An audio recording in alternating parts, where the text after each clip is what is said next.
Ayun, so good morning everyone. Ayun, continuation lang tayo nung Introduction to Construction Materials and Testing.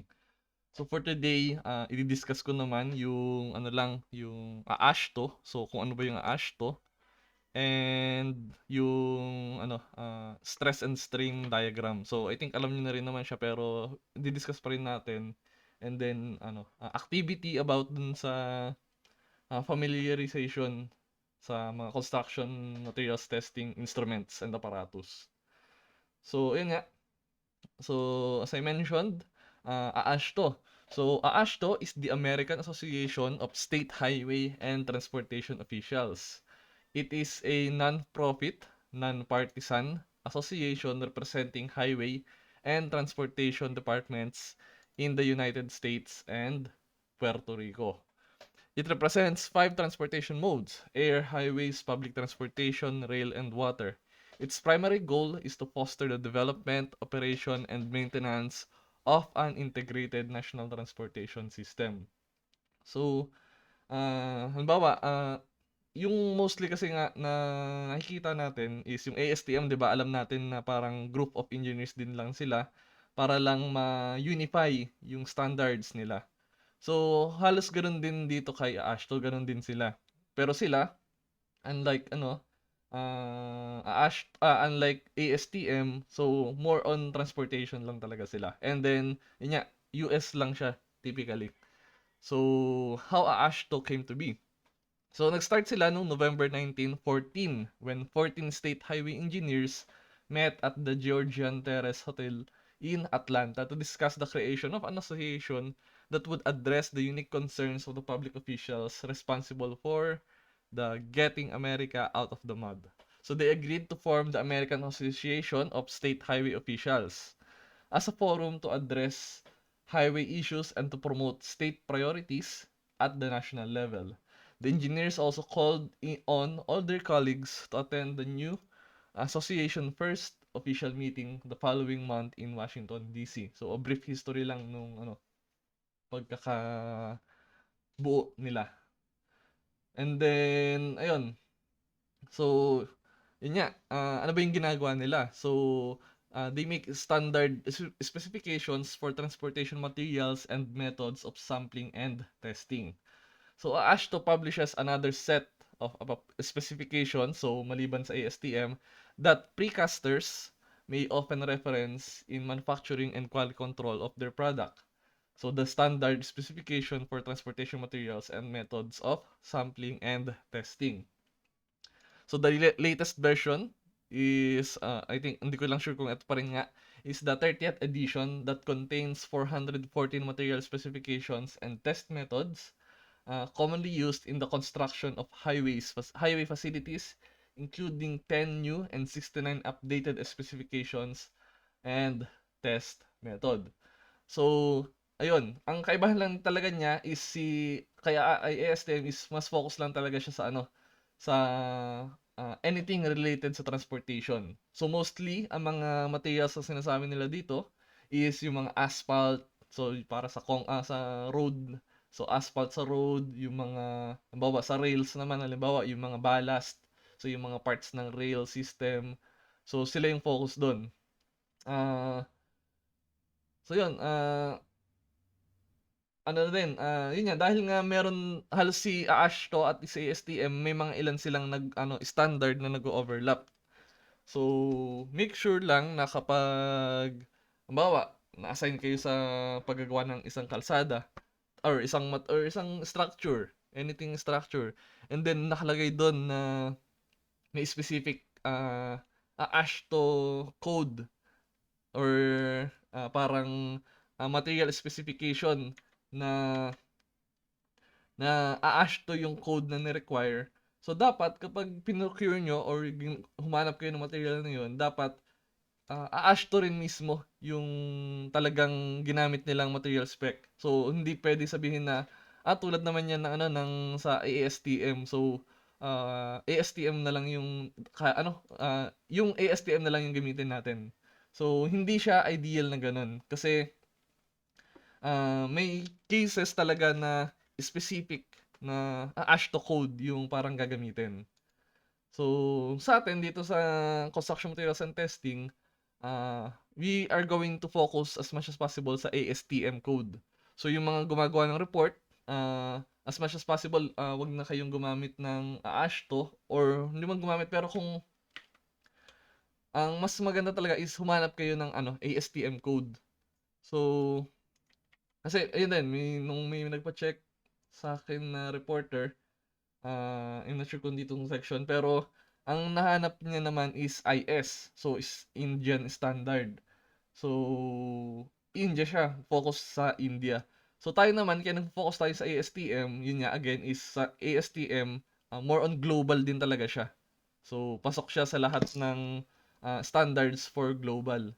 And then, ang AASHTO kasi nga is for American Association. Although tayo sa Pilipinas kasi, especially sa DPWH, gumagamit tayo or gumagamit yung DPWH ng mga standard from AASHTO na almost parang kino-convert nila or tina-transfer nila dito sa atin sa Pilipinas. So, almost yun din. Pero, yun naman ay kapag ano na tayo, highway design na tayo or route surveying na yung ginagawa natin. And then, tsaka tayo gamit ng AASHTO.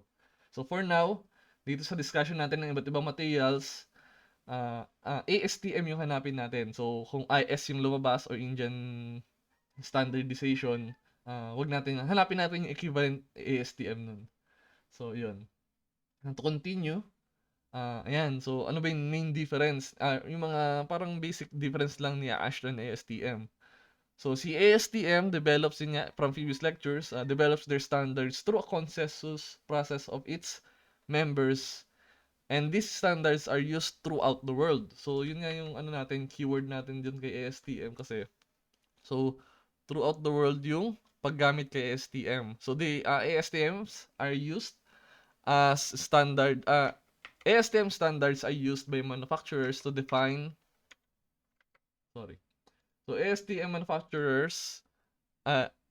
standards are used by manufacturers to define the properties needed in the products they manufacture. They are also used by designers and end users to ensure that a product meets a certain levels of performance.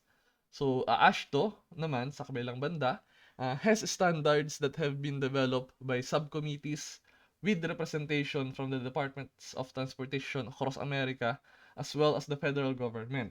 So, these material and testing standards are typically used in bridge and highway construction and repair. So, si AASHTO is mostly almost related sa mga government. So, sa mga department, especially of the transportation. Meanwhile, si ASTM ay malawak yung hawak niya. Iba't ibang manufacturers para magkaroon ng isang standard na quality testing, parang ganun. So, ayun. Yun, dahil ito may kinalaman sila sa government, si AASHTO, so wala silang direct connection sa mga manufacturers kasi baka magkaroon minsan ng parang conflict of interest sa mga design na gagamitin. So, hiwalay talaga si AASHTO, ganyan. So, in short, si ASTM, they focus on manufacturers and manufacturing different products. And meanwhile, AASHTO focuses on highway constructions and bridge construction. So, yun lang siya. So, may sila, parang overlap. So, especially nga sa asphalt. So, ayan. Pero, tayo, again, dito sa course natin na Construction Materials and Testing, dahil iba't ibang materials tayo, so, focus tayo kay ASTM. Again, hanapin yung code is ASTM codes, ASTM standards, ASTM designations. So, yun lang yung gusto kong i-discuss kay AASHTO. So, ang next na gusto kong i-discuss is yung about kay stress strain diagram. So, I think, let me see.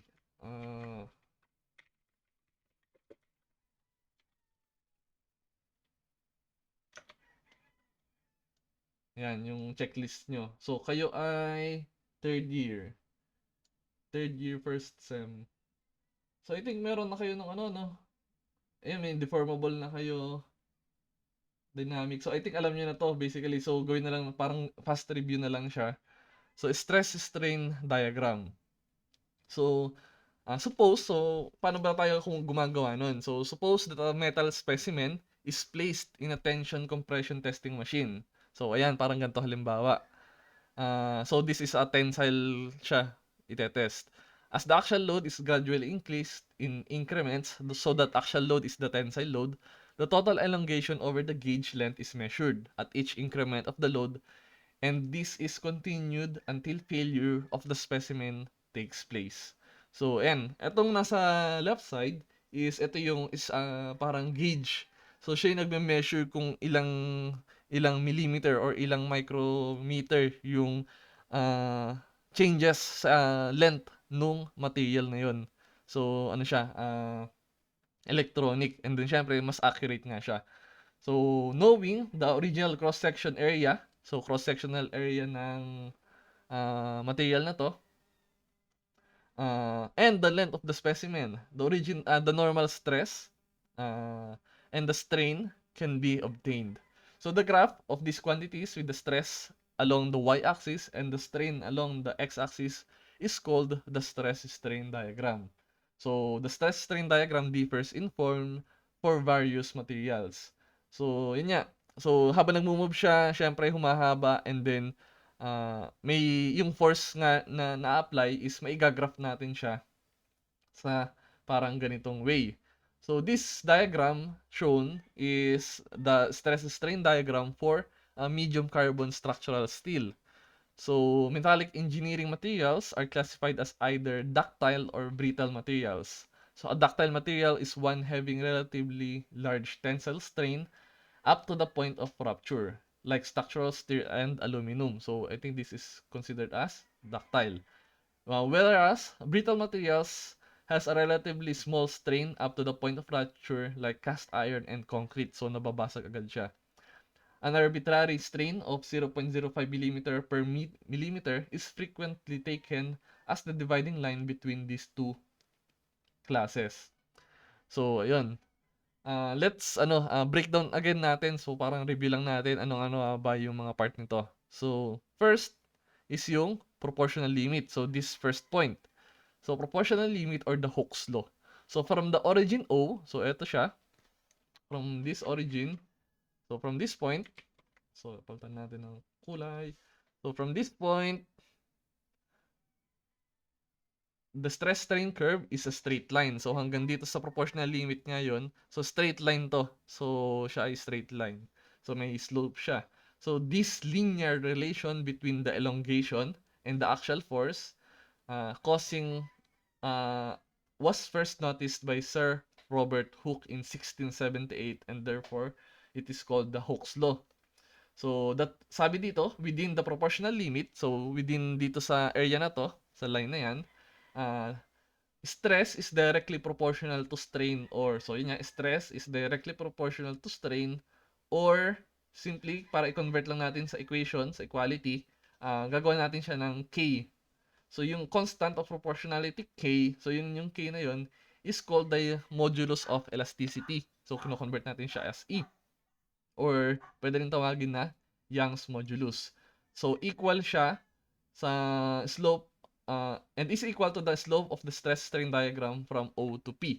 And then therefore pwede natin siyang i-simplify na ganito. So yun yung parang mga formula, especially kapag nag RCD na, yun yung mga titignan nating formula or kailangan natin tandaang formula. So, yan, ibig sabihin lang nun, kung gano mula sa O, sa origin, or yung pinaka-start natin, hanggang doon sa proportional limit, kung ano yung itinaas ni strain is, ganun din yung certain, itataas ni stress for a certain point, hanggang sa a certain point. So, equal lang, or proportional sila, not necessarily equal. Kasi posible na yung, line natin is vertical siya, or pwede rin siyang masyadong almost horizontal. So, depende sa material. So, yun yung si proportional limit natin. Next naman, si elastic limit. So, elastic limit is the limit beyond which the material will no longer go back to its original shape when the load is removed. Or it is the maximum stress that may develop such that there is no permanent or residual deformation when the load is entirely removed. So may be developed. So elastic limit, so yun nga from our previous lecture, elastic is kapag minove natin siya or nagdagdag pa tayo ng force, babalik pa siya kapag inalis natin yung force. Wala pang permanent na deformation. So the region in stress strain diagram from O to E. So hanggang dito sa elastic limit na to is called the elastic range. So kung gagawa tayo ng line from this point or so ng vertical line, so gumawa tayo ng kunyari ano lang siya, straight line kunyari. So ayan, from O to E, so yon from O to E, this is called the elastic range. So ibig sabihin, kapag itinaas natin yung force sa kanya, kung humaba man yung object natin or yung material natin, basta hindi tayo lumalampas kay elastic limit, pag inalis natin yung forces na yon, babalik lang siya dun sa kanyang original dimensions. Yun yung kanyang elastic range. Meanwhile, the region from E, so mula dito towards doon sa R, so etong lahat ng natitira ditong malaking area na to, so eto naman yung plastic range. So meaning, kapag lumampas na tayo dito, magiging permanent na yung deformation. So, kapag pinahaba natin siya, pinurse natin siya ng magkabila, and then lumampas na tayo sa elastic limit, and then hindi na siya bumalik sa original length niya, na-deform na siya. So, nasa plastic range na yung material na yon. So, at that point, at that stress. So, yon. So, elastic limit. Next is, syempre, yung yield point. And, sige, modulus of resilience pala muna tayo. So, the modulus of resilience is the work done work done on a unit volume of material as the force is gradually increased from O to P. So, from 0 to the proportional limit. So, in Newton meter per cubic meter, this may be calculated as the area under the stress strain curve from O up to the elastic limit E. So, E pala. So, yan.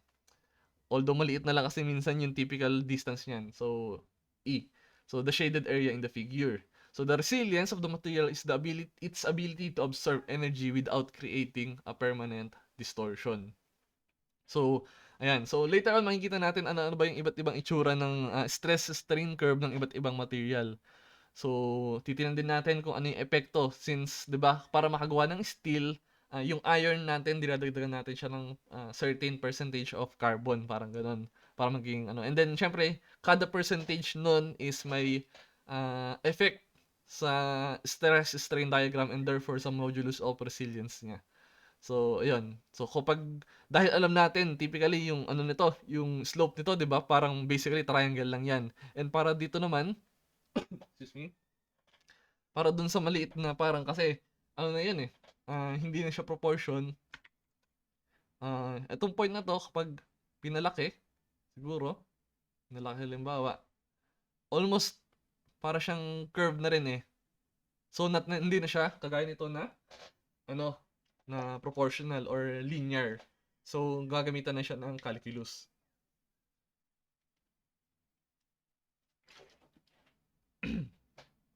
So, yun.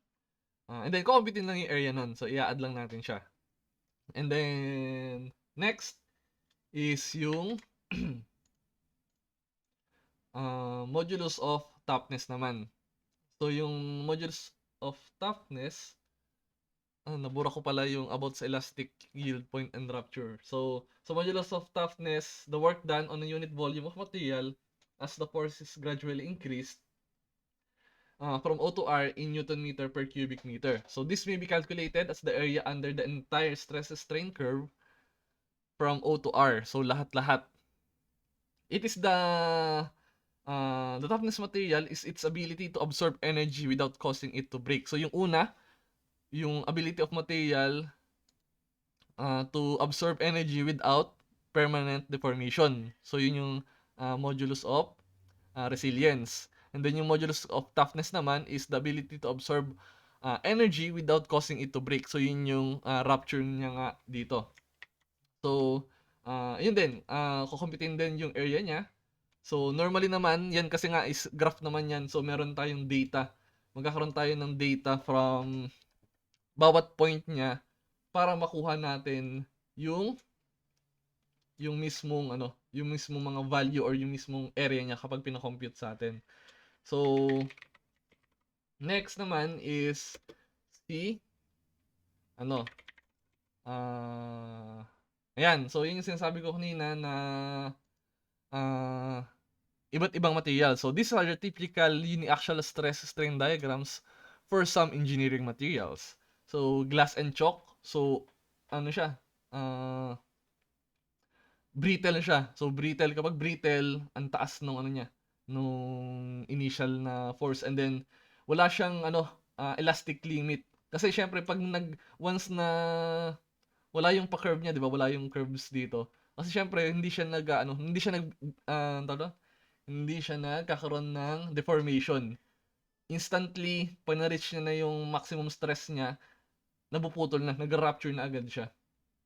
So, wala siya nung mga curve part nung curve. And then, sa steel naman, so yun nga, ayan, mataas din siya. And then, unti-unti, and then magbe-break. And then, aluminum alloy, so medyo mas forgiving siya. So, hindi ganun kataas yung kaya niyang sa stress. And then, concrete, so ayan, hindi rin siya And then, soft rubber, kakaiba yung curve niya.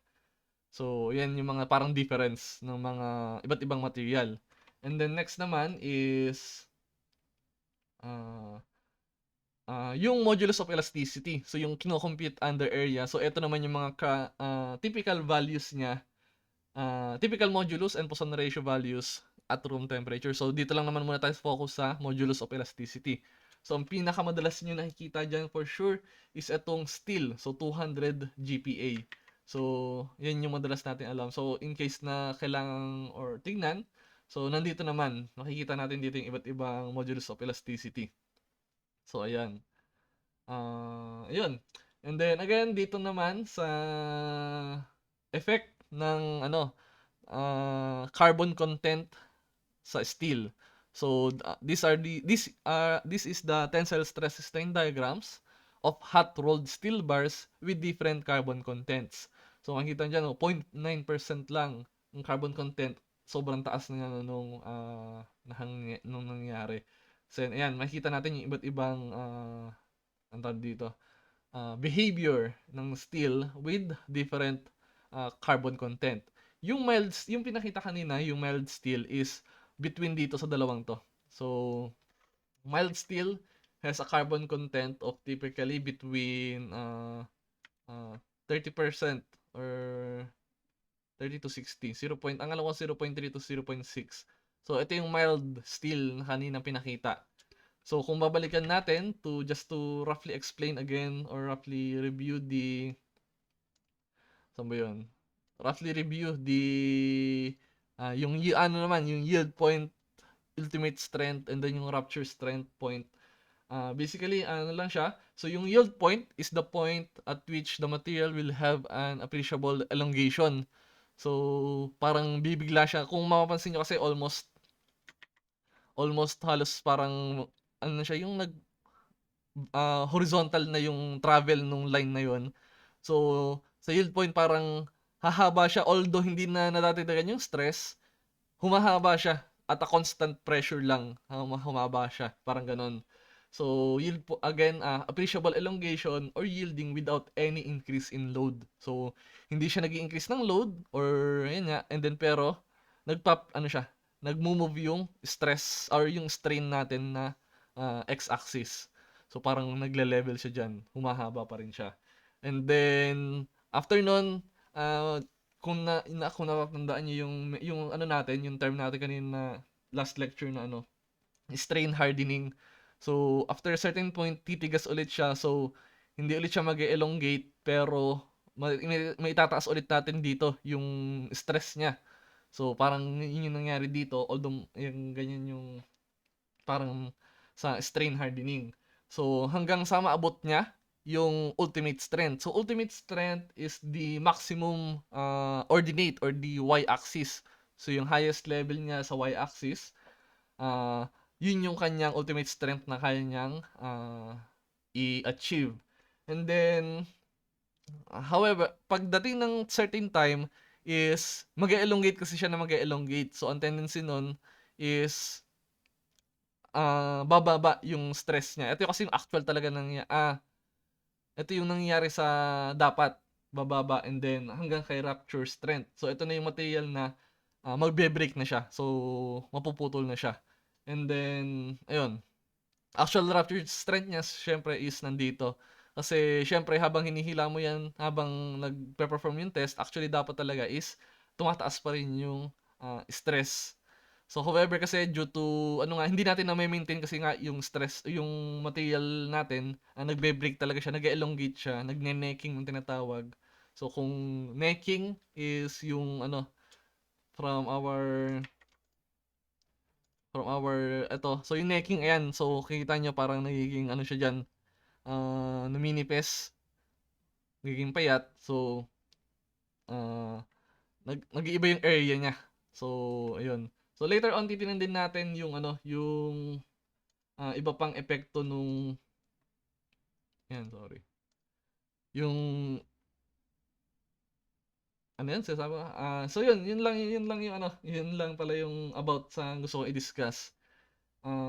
Again, next is yung familiarization with apparatus and equipment used in testing of materials. So dito naman, ang gusto ko lang gawin nyo is para siguro maging familiar kayo is to search. So actually hindi search pero magbibigay na ako ng list. So may bibigay akong list, so nag-search ako sa internet ng list ng material. So let me see kung masa-search ko siya. Search me. So familiarization of material instrument. So ito. So ito is uploaded na sa LMS. Sorry. So let me see. Yan. So nilagay ko na sa LMS itong na to. So ang gusto kong gawin nyo is to search. So a total of 20. So a total of 20 kahit alin dito. And then i-compile nyo siya sa sa inyo. So using those definitions, so halimbawa, so yung papel natin, 2 instrument per page. So, yung description niya dito and then yung picture niya. So, basically, ang isa-search nyo na lang is yung picture. So, pwedeng ganyan. Or kung gusto niyo naman, baliktad, nandito yung sunod na picture. Or kayo na, basta 2 instrument per page. And then, a total of 20 instruments or apparatus. So, yun nga, again, available na yung list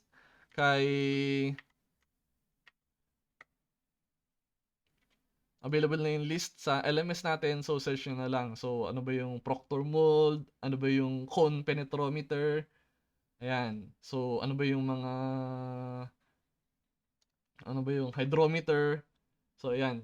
Concrete mixer, ano ba yung mga ganyan. So, syempre, wag naman yung concrete mixer na talagang pang industry, sa industrial level. So, meron naman tayong maliliit lang. So, yung ideal lang sa laboratory. So, ayan. Syempre, kung pwede rin naman kayo maghanap nga naman ng mga ganito, syempre, pero masyado siyang general. Hanap na lang kayo nung talagang mga equipment talaga dito. Yung mga, yan. Yung mga universal vein apparatus, vending machine. Or kung may gusto rin kayong hanapin sa inyo, sarili nyo, pwede rin naman. So, tignan nyo kung ano yung mga laboratories na i-search nyo. Halimbawa, let's see. Pakita ko na rin. Kung gusto nyo rin, para lang ma-familiar kayo. Especially kung dito sa laboratory natin, hanapin nyo na lang yung sa CMO I think meron kayong access sa CMO ng CE. So, hanapin nyo yung Construction Materials and Testing, yung laboratory niya. So, may nililista naman sila dito dun sa baba nung mga laboratory na gagawin So, using that, pwede nyong hanapin yung mga laboratory equipment na gagamitin. So, ano to? P6. And then, surveying. And then, survey, material testing. So, halimbawa, ayan. So, dito, yung sinasabi ko ano yung mga exercises na gagawin, and then kung ano yung mga material na gagamitin. So, ayan, desiccator, standard sieve, oven, beam molds. So, ito kasi dapat yung gagawin nating laboratory. So, kung meron tayong face to face. So, ano ba yung chase type at standard type ng air content apparatus? So, pwede nyo rin itong gamitin. I-upload ko na lang din to, or kung may access kayo, edi mas better. So, ayan, wood float, ayan, tamping rods, ayan. So, ano yun? So, description, saan na yun? So, basically, yung basic description, and as a bonus, so, bale, ang hanapin nyo again is description, picture, and kung anong ASTM code siya ginagamit. Ano yung designation ASTM niya. So, halimbawa, yung air content apparatus. So, yung air content apparatus to, air content apparatus. Hanapin nyo rin kung ano yung ASTM for air content. So, halimbawa, nilagay ko na dyan. So, sabi dito, ASTM C231 yung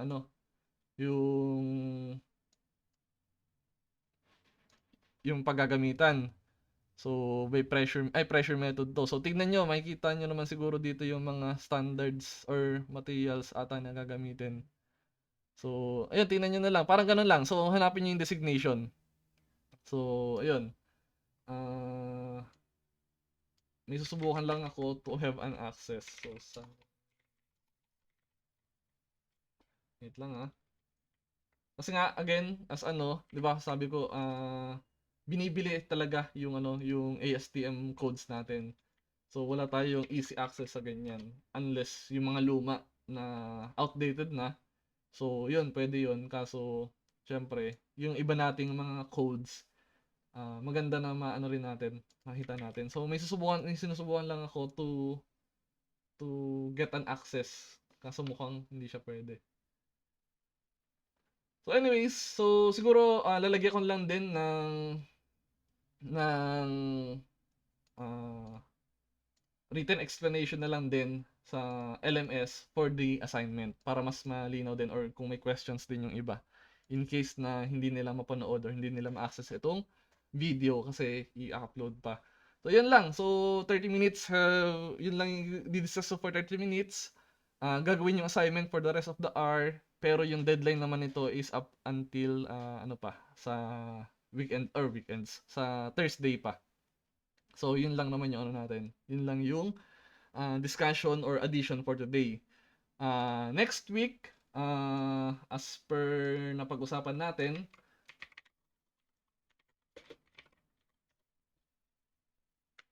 so today is September 21, so third week tayo. So, fourth week, next week, exam tayo. Yun lang, yung first part 1, part 2 lang ng PowerPoint, and then yung assignment nyo. Yun lang yung magiging coverage. And then week 5, Tuesday next week, start na ng reporting ng aggregates. So, as much as possible, magpa-check na yung mga reporter ng aggregates para ma-check or makita ko na kung may mga kailangang idagdag or kailangang ibawas. So again, by next week, mag-e-exam na tayo. First long exam. Coverage is yung nasa ating LMS, part 1, part 2, and then yung assignment na familiarization with apparatus. So, ayun. Yun lang for today. Gawin yung assignment, isend by the end of the week. So, ayun. Thank you. Yun lang.